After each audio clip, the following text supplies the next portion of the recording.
Anak buahnya berulah, nama Panglima TNI Laksamana Yudo Margono ikut tercoreng. Hal tersebut terkait dengan kasus oknum TNI menendang emak-emak yang berboncengan dengan anaknya di Jatiwarna, Bekasi, Jawa Barat. Video aksi tak terpuji itu tersebar dan viral di media sosial. Kini oknum tersebut sudah ditahan dan mendapatkan hukuman disiplin dari atasannya. Sehubungan dengan itu, Yudo pun sudah meminta maaf melalui Kepala Pusat Penerangan Kapuspen TNI Laksamana Muda Julius Wijoyono pada Selasa 25 April 2023. Seperti dikutip dari kompas.com, Yudo meminta maaf kepada korban dan juga masyarakat secara umum. Yudo selanjutnya sudah memerintahkan seluruh prajurit untuk tidak bersikap arogan. Dijelaskan Julius bahwa pihaknya sudah menelusuri identitas anggota TNI yang arogan tersebut. Julius memastikan pelaku akan disanksi sesuai ketentuan yang berlaku. Belakangan diketahui pelaku adalah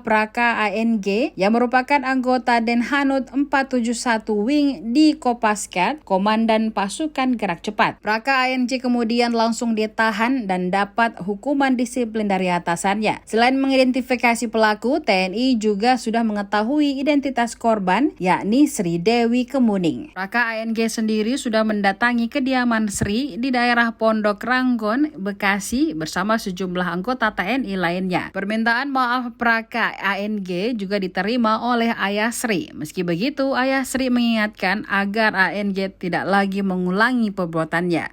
Adapun aksi Praka ANG sebelumnya terekam video amatir warga. Dalam video tersebut tampak pelaku yang mengendarai sepeda motor kemudian menendang motor yang dikendarai oleh Sri.